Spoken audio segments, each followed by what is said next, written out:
আজ ব্রেকফাস্টে বানাবো ডালিয়া, কিন্তু কড়াইতে বা হাঁড়িতে বানাবো না, সরাসরি বানিয়ে নেব প্রেশার কুকারে।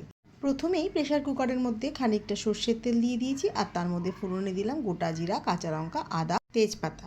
এবার দিয়ে দিলাম কাজু আর কিশমিশ, আর দিয়ে দিচ্ছি নুন। আর গুঁড়ো মশলার মধ্যে দিয়ে দিলাম ধনে গুঁড়ো, হলুদ গুঁড়ো, চামচ মতো জিরে গুঁড়ো, আর হাফ চামচ মতো গরম মশলার গুঁড়ো। সব কিছুকে বেশ ভালোভাবে মিশিয়ে নিয়ে এর মধ্যে দিয়ে দিলাম কেটে রাখা সবজিগুলো, আর দিয়ে দিলাম ধুয়ে রাখা মুগ ডাল আর ডালিয়া। সবজির মধ্যে ব্যবহার করেছিলাম আলু, মিষ্টি কুমড়ো, গাজর, বরবটি। আপনারা চাইলে আপনাদের প্রয়োজন মতো যা খুশি ইচ্ছে সবজি ব্যবহার করতে পারেন।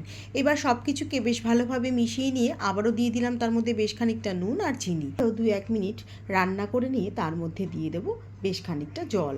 এখানে 2 কাপ মতো জল ব্যবহার করেছি। এবারে ঠিক 2টো সিটি দিয়ে নামিয়ে নেব। আপনারা আপনাদের প্রেশার কুকারে সিটি অনুযায়ী সিটিটা ব্যবহার করবেন। এরপর উপর থেকে দিয়ে দিচ্ছি বেশ খানিকটা ঘি। এইভাবে প্রেশার কুকারে কখনোই যদি ডালিয়া না বানিয়ে থাকেন তাহলে একবার ট্রাই করে দেখতে পারেন, সময়ও বাঁচবে, খেতেও হবে দারুণ।